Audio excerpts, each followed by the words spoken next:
Media jabaran flavor mali kono animal ko awnu soxli manan wakati na nga folni tanumi obela jeli ama fo bismillah émission matinale kene kan bonjour actuel média bonjour actuel média jëm kan metal rubrique tamadaman kan no de événement du jour ko ba mun kera ka ban bidon nyoma o temene ko nga rubrique flana mina no personnalité du jour ma ba mun bangira ka ban bidon nyoma o fana temene ko nga rubrique sabana mina no météo temene ko nga rubrique expression du jour bina actualité du jour fogata se fait diversement amunu mi hala jeso amunu mi brayro la amunu nak la sing hala ful ni tan mi obela jeli ama fo bismillah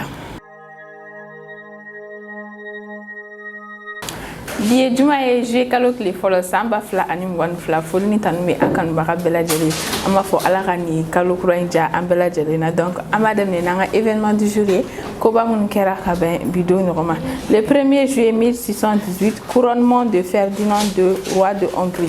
Ferdinand II Nalek ni Hongrie roi aleka couronnement kera ka ben bidon roma no le 1er juillet 1618. Au terminé ko ka le 1er juillet 1810 incendie de l'ambassade d'Autriche à Paris. Paris konnana Autrichien a ambassade mbe o incendie kera en ka ben bidon roma no le 1er juillet 1810. Au fana terminé ko ka no le 1er juillet 1867 abolition de l'esclavage aux Antilles néerlandaises. Abolition esclavage abolira Antilles néerlandaises la ka ben bidon roma le 1er juillet 1867. Au fana terminé ko ka le 1er juillet 1921 fondation du Parti communiste chinois. Parti communiste chinois créé la fondé la bidon romano le 1er juillet 1921. Au fana terminé ko ka le 1er juillet 1962 indépendance du Burundi et du Rwanda. Rwanda ni Burundi ou ba elma orienta ka bidon romano le 1er juillet 1962. Donc Elena Modibo Keïta retire le facteur le Mali de la zone France en créant le franc malien. Modibo Keïta est franc malien qui n'a le Mali président. Il faut aller franc malien qui est Kabembido Roma le 1er juillet 1962. Au terminé le 1er juillet 2011, mariage civil et religieux d'Albert II de Monaco et de Charlène Windsor. Charlène ni Albert II Oluka mariage civil ni religieux qui est à Monaco konnana kaben bidon roma le 1er juillet 2011 ni tu événement du jour écolasé auma akambeson. OTS est là pour tous vos besoins en matériel électronique et électroménager. Folni tan mi ankon ba bela jelen ko kura ni asila en rubrique flana mano personnalité du jury ma ba munu bangela ka ben bidon roma amé odamne ni Jean Dieudonné nalik ni mathématicien français. Il a été membre de l'Académie des sciences de son pays. Jean Bangela le 1er juillet 1906. Jean terminé encore Kabuno en d'habitat c'est Willie Dixon pardon. Willie Dixon est musicien et compositeur de blues américain. Willie Bangela le 1er juillet 1915. Willie terminé encore Kabuno Pablo Abrera, le chanteur espagnol. Pablo Bangela le 1er juillet 1944. Pablo terminé encore Dan Aykroyd, acteur canadien. Dan Bangela le 1er juillet 1952. Dan terminé encore Christian Estrosi, ancien sportifié. Christian Bangela le 1er juillet 1955. Christian terminé ko kabueno andabita Claire Forlanima, actrice anglaise. Claire Bangela le 1er juillet 1972 pardon. Claire terminé ko kabueno Ruud van footballeur néerlandais. Ruud Bangela le 1er juillet 1976. Fana terminé ko kabueno andabita Tristan Harveima. Tristan est comédien québécois. Bangela le 1er juillet 1977. Ame Bita Kuncheni, Axel Mérillier, comédien et vidéaste béninois. Axel Meril Bangela le 1er juillet 1996. Ni tu es personnalité du jour fana ko la se awma ama fo ku bela jeli joyeux anniversaire. Munu fana fatura ko ala rabada bada dal no ya wi. Akameson. ESGE, École supérieure de gestion spécialisée dans la formation des métiers de la comptabilité et de la gestion d'entreprise. Nyanseli en rubrique sabana ma no météo du jour ye na fo don tawla ami météo damne ni kaye no en première région kay big le fanga bene degré bi saba ani wore nambara kay ameta kulikoro konnana kulikoro big le fanga bene degré mwa ani konoton sikaso mwan konoton segu konnana le fanga bene degré bi saba ani sabaye mopti bisaba an nan tomuktu konnana le fanga be boyan kata se degré bisaba ani konontoma nambara tomuktu gaw konnana le fanga bene degré bisaba ani shegi Kidal konnana le fanga bene degré binani ani sabaye te salit binani sawa minaka bisaba ani shegi Bamako anala minna le fanga bene degré bisaba ani sabaye Bamako bi clé boraka ben 6h10 ma clé bi à 19h01 ni tu es bi météo du jour et classé auma amafo au Cameroun. Pour tous vos besoins en librairie, papeterie, matériel informatique, appareils électroniques et divers, rendez-vous chez Acadé Informatique. Météo du jour, terminé encore c'est la rubrique expression du jour. Expression du jour, là c'est Nana Kadija connaît le fait. Nana Kadija, qui n'a pas de me foule la sam. Nana Kadija, ni sera. Monsieur, ça va? Ça va. Ok. Doni. Quand bachité. Bachité. Demain à quel? Bachité. Alhamdulillah. Hier du. Faut aller à la barquette. Ok, on y en a quoi ça. Faut les gars même boulot là c'est en fleur le baroma année bif. Expression du jour, est allée comme on Aywa o jara en kosebe sera comme ya fina to gomna yoni nga enfle no fo afra to gomna la da sigbe no am ful keren keren nga shi erema donc am il faut igati minandiala ani ga tasirila o te mani ko fika we am enfle lo ga mani musuma bela jale fo bali kono mal ko fo aussi yoro la tira nyore fina ni amé nyona émission qui la té mo de bi bulo mo mi ga fon commenter ko partage ke o te singa ke ruga bil ba do donc an fo bil ba be ga ta o yoro am fu nyina ko bismillah bonjour a tu media plateau keren keren ya la rubrique expression du jour keneka ok o jarain ko sebe foli bele bay yere tay donc ibisi ki dado expression du jour la ko nya fany aywa sira ni ga je min dado expression du jour la ni ga be expression du jour folo te do ware o de ko être comme les deux doigts de la main être comme les deux doigts de la main oui les deux doigts de la main deux doigts to godita deux doigts les deux doigts de la main ah deux doigts be sega mun ke on a cinq doigts madon voilà mais donc deux doigts be sega mun ke ko to te se ko ke expression de être comme deux doigts de la main. Bon, peut-être que Oulouf l'avait été gagné au mari. Bon, et gagné fin temps pour gagner la famille sur la ligne. Au côté de pour être inséparable. Ah, d'accord. Donc, ça veut dire que Amisa faut tirer musu. Parce que la logique voudrait que tirer musu ka ketento, alu no asoro, do tate tento, mais a koni la ine no ka ketento parce que depuis ni mirla wo de fanyo. Come è tu che c'è? Ma tu c'è, Flore. E tu c'è. Bismillah. Ma tu c'è. Donc, ancora te dovere ko na mo do be do tellement no kadiu. O ke be ken fa flami. Yoro ani na figi ani mo ko be do nyon te to ala yara te so o fara. Donc abe fo kanu ne mo ko ay nyon kanu ala kama. Mais na nyon kanu fe wara kama toro. Ni fe ni mo do na doro o sawla. Tanga ko kanu kera ala kama ala yara te so mo ko on nyon je. Donc ama fo en fait do na kala kanga kanu ke ala kama kanu. Ala kana kanu ke fen no fe kanu parce que fatala ni kanu ke fen no bana doro.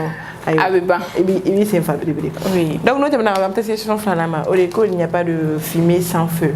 Il n'y a pas de fumée sans feu. Ni ay shishiru abo c'est que tasma kon mebe. Aywa, on ça comme fola. Et elle faut monter ça ni fait. Ni ay tasma, ni ay shishibora. C'est ni tasma sara shishibe bora. Shishibe bora tasma to. Tasma mene to shishibe bora. Ay lo maja. Aldi logote ni mana ira tasma mene shishibe bora. C'est ma dibe bora na. Dite mana de be shishibo. Aywa, au côté de vrai, à l'origine des rumeurs, il y a toujours quelque chose de vrai. Ouais. Voilà. Ni mo si tu mala nanda chara ko minata. Ta so tien don bala. Ni a mes rumeurs yere. Tien de balo. Ouais. Parce que mo côté c'est à wulti to galon ce qui nyon kan fo. Ko ga do mo ga gelo saka ko. Et puis ko ga kala ka dumne. Vraiment amano fo na so ikera professionnel. Ta na so ay gon be.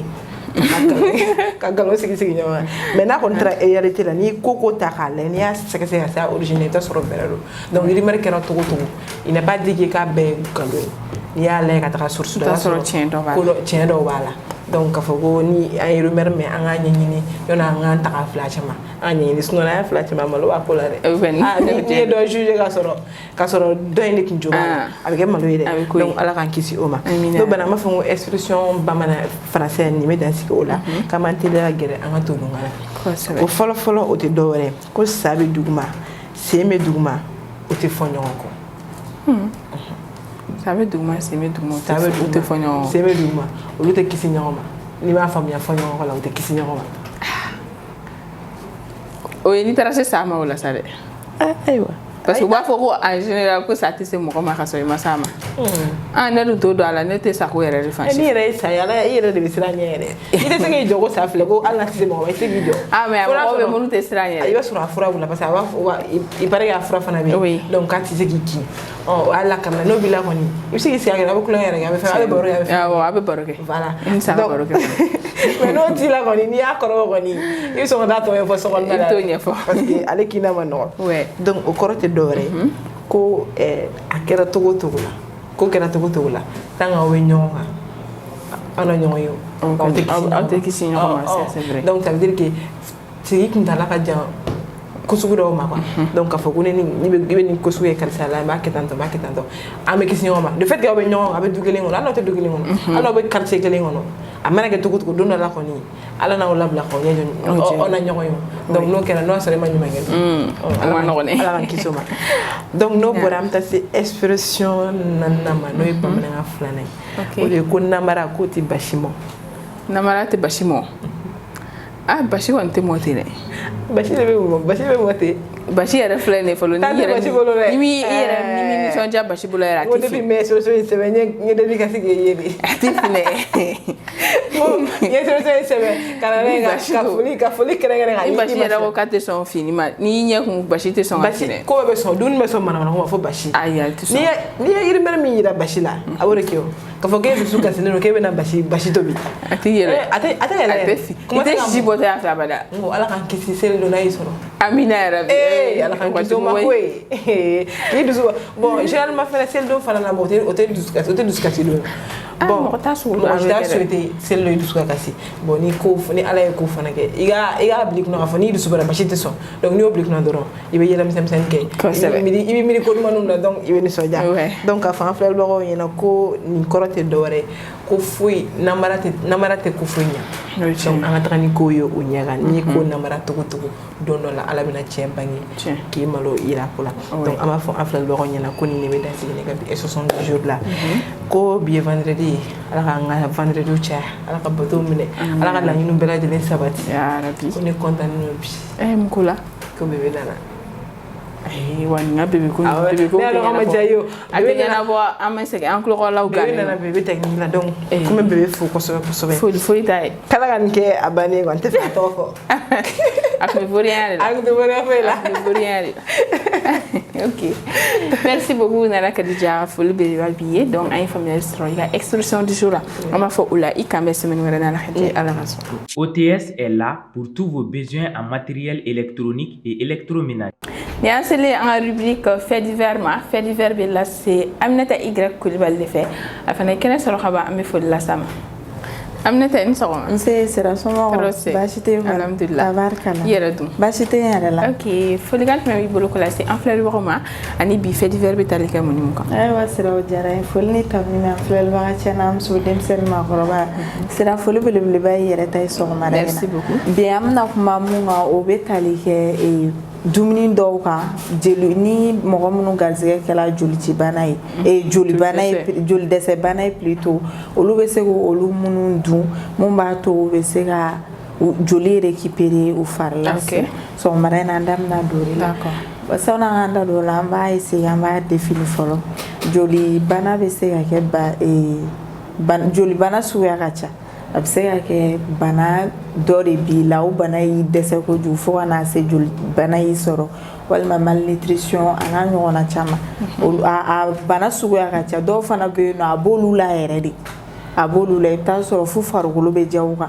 tellement que joli bɛrɛ t'u fari la donc o cas ninnu na i bɛ taa sɔrɔ a conseillé don u ka dumuni dɔw k'u taabolo ye lala o bɛ kɛ lala yɛrɛ tɛ pour que u bɛ se ka joli récupérer o dumuni fanba dɔ ye fɔlɔ sera les produits laitiers i n'a fɔ nɔnɔ ma dumuni ninnu crème b'o la nɔnɔ kɛnɛ b'o la ani nɔnɔ bɛ se ka don fɛn fɛn fabrication kɔnɔna na olu dama dama yaourt n'a tɔw ka fara o kan sɛfan fana b'a la sira donc sɛfan fana yɛrɛ la k'a fɔ ko propriété nutritionnelle caman fana bɛ sɛfan na n'i b'a dɔn a ka ca ala fɛ vitamine dɔw b'a la mun b'a to a bɛ se ka i ka joli récupérer i ye ka fara o kan fruits fana bɛ yen nɔ o fruits fanba dɔ ye fɛn ye a fɔ n ɲɛna sa kiwi voilà kiwi nunu i n'a fɔ an b'a fɔ cogo min na fruits rouges nunu voilà u yɛrɛ ka groupe de mots yɛrɛ les fruits rouges